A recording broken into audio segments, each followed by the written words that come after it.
Welcome to দেবলিনাস kitchen island.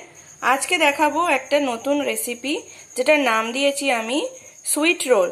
এটা বানানোর জন্য আমার একটা ময়দার মিশ্রণ করতে হবে, যেটার জন্য আমার লাগবে ময়দা, সাদা তেল আর সামান্য নুন। এখানে আমি নিয়েছি 1 কাপ ফুল আর তার সাথে আছে হাফ কাপ, 1.5 কাপ ময়দা আছে, তেল আছে 1/4 কাপের থেকে কিছুটা কম আর সামান্য নুন। এটা দিয়ে আমি প্রথমে ময়ান দিয়ে মেখে নর্মাল ওয়াটার দিয়ে আমি একটু সফট ডো বানাবো। ময়দাটা আমার মাখা হয়ে গেছে, একদম সফট করে আমি এটাকে মেখেছি। এখন এটাকে আমি 30 মিনিটের জন্য ঢাকা দিয়ে রেখে দেবো। সুইট রোল করার জন্য ময়দাটা যে মেখে রেখেছিলাম একদম সফট হয়ে আছে। এবার এই ময়দাটাকে দিয়ে আমি প্রসেসিং এগিয়ে নিয়ে যাব। এর জন্য আমার কিছুটা শুকনো ময়দা লাগবে, আর এখানে লাগবে কলা। এই সুইট রোলের জন্য আমি কলাটা দিয়ে করব, কিভাবে করব পরে দেখাচ্ছি। এখানে হচ্ছে চিনি আর কোকো পাউডার মিক্স করা আছে। পুরো জিনিসটা ডিপ ফ্রাই হবে, তার জন্য আছে এখানে হোয়াইট অয়েল। এখন আমি এগুলোকে সরিয়ে রাখছি আর ময়দা দিয়ে যে প্রসেসিংটা করব সেটা করে নিচ্ছি। তার জন্য আমাকে এখান থেকে একটু বড় সাইজের লেচি কেটে সেটাকে একদম পাতলা করে বেলতে হবে। এতটা পাতলা করে আমি এটাকে বেলে নিয়েছি, একেবারে ট্রান্সপারেন্ট।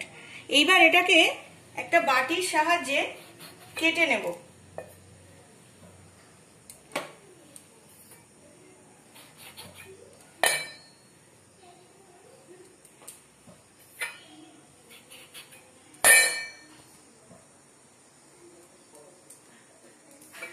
এখানে 4টেই হবে, বাকি অংশটাকে আবার আমি তুলে নিচ্ছি। এটা দিয়ে আবারও নতুন করে বেলা যাবে। এখন এই 4টা দিয়ে আমি কি করব সেটা দেখাচ্ছি। প্রথমে শুকনো ময়দা ছড়িয়ে নিলাম, তারপরে আমি প্রথম অংশটা ছড়িয়ে দিলাম, একটুখানি শুকনো ময়দা ডাস্ট করলাম, পরের লেয়ারটা এর ওপরে বসিয়ে দিলাম, দিয়ে আবারও একটু শুকনো ময়দা ডাস্ট করলাম, দিয়ে তার উপরে আরেকটা অংশকে আমি বসিয়ে দিচ্ছি।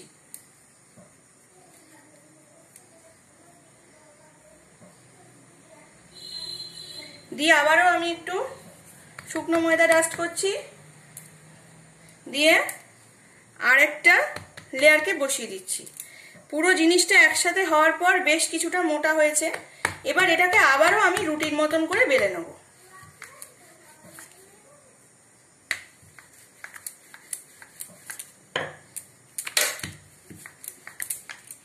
একসাথে বেলার পর এরকম একটা স্ট্যান্ডার্ড রুটির সাইজ হয়েছে। এটাকে এবার আমি ননস্টিকের মধ্যে বসাবো।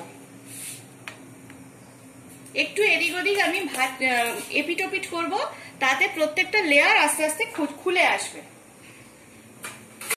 চাটুতে এটা একটু গরম হয়ে গেছে, আমি এখানে করতে অসুবিধা হবে, আমি একটু নামিয়ে নিচ্ছি। এবার এই যে লেয়ার ছিল, এই লেয়ার অনুযায়ী ধরে হাতের সাহায্যে হালকা হাতে খুললে এইভাবে রুটিগুলো আলাদা হয়ে যাবে। রুটিগুলো থেকে একটু ধৈর্য সহকারে হাত দিয়ে আস্তে আস্তে টানলে কিন্তু এইভাবেই প্রত্যেকটাই খুলে আসবে। এই 4টেই কিন্তু খুলে এসছে। এইভাবে আমি বাকিগুলো রেডি করে নিচ্ছি। এটা আমি কি বানাচ্ছি, অ্যাকচুয়ালি এটাকে আমি বানাচ্ছি পেস্ট্রি শীট, যেটা একদমই হোমমেড, দোকান থেকে কিনে আনার দরকার নেই, এটাকে স্টোরও করা যায়। আমি এটা দিয়েই পরের রেসিপিটার দিকে এগোবো, আগে আমি বাকিগুলো বানিয়ে নিই। এইভাবে আমি পেস্ট্রি শিটসগুলো তৈরি করে নিয়েছি।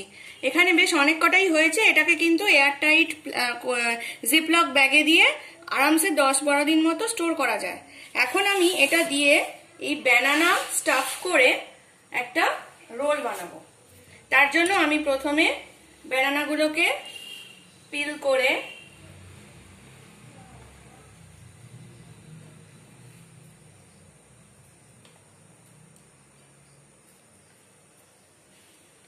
এগুলোকে এই হাফ করে নিচ্ছি। আমি প্রথমে একটা শীট নিচ্ছি, এরপর এর উপর একটু বাটার গ্রিস করছি, হালকা বাটার গ্রিস করে আরেকটা শীট নিচ্ছি। এবার এই শীটটার উপর একটা ব্যানানার টুকরো নিয়ে ভালো করে তাকে কোকো পাউডার আর সুগারে কভার করছি। তারপর সেটাকে আমি মাঝখানে রাখছি। দু সাইড থেকে একটুখানি চেপে এটাকে আমি রোলের মতো করছি। এই মুখটা আমি জল হাতে সিল করে দিচ্ছি।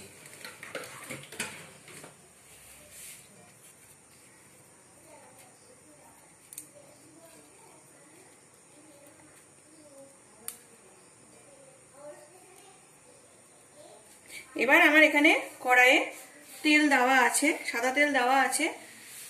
এটাকে আমি এর মধ্যে ছেড়ে দিলাম। এটা মিডিয়াম থেকে স্লোয়েই হবে, আস্তে আস্তে হবে, নাহলে ক্রিস্প হবে না। এভাবে আমি বাকিগুলো বানিয়ে নিচ্ছি। 3 মিনিট সিম আঁচে এটা হচ্ছে, একদম কম ফ্লেমে। আমি এটাকে এবার একটু ফ্লিপ করছি। এটা কিন্তু এরকম ফ্লেমেই হবে, নাহলে ক্রিস্পি হবে না। এটা একদম ব্রাউন হয়ে ক্রিস্পি হয়ে অনেকটাই হয়ে এসেছে। আমি পাশে আরেকটা দিয়ে দিচ্ছি। ফার্স্ট ওয়ান রেডি হয়ে গেছে, আমি এটাকে তুলে নিচ্ছি। একদম ক্রিস্পি ব্রাউন হয়ে গেছে।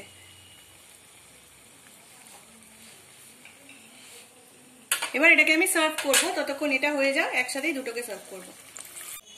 আরেকটা সুইট রোল রেডি হচ্ছে, ততক্ষণ আমি দেখিয়ে নিই। আমি এখানে সার্ভ করার জন্য লিকুইড এখানে চকলেট সস বানিয়ে রেখেছি। ডার্ক চকলেটের একটা টুকরোকে স্ল্যাব থেকে নিয়ে সেটাকে একটু মিল্ক দিয়ে আমি মেল্ট করেছি ডাবল বয়লারে। এটাকে এর সাথে আমি সার্ভ করব। আইসক্রিম দিয়েও এটা সার্ভ করা যায় কিন্তু। দুটো সুইট রোলই আমার রেডি হয়ে গেছে। আমি এখন এটাকে ডেকোরেশন করে দিচ্ছি। এই চালনির মধ্যে আমি কোকো পাউডার আর চিনি এটা নিয়ে একটু ডাস্ট করে দিচ্ছি।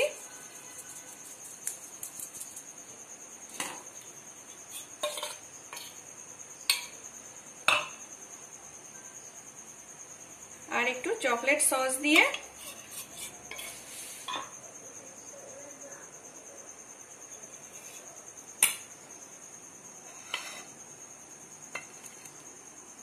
এই আমার সুইট রোল রেডি।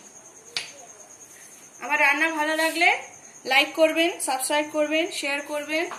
আর নতুন নতুন রান্না পেতে আমার চ্যানেলে সবসময় চোখ রাখবেন। ভিডিও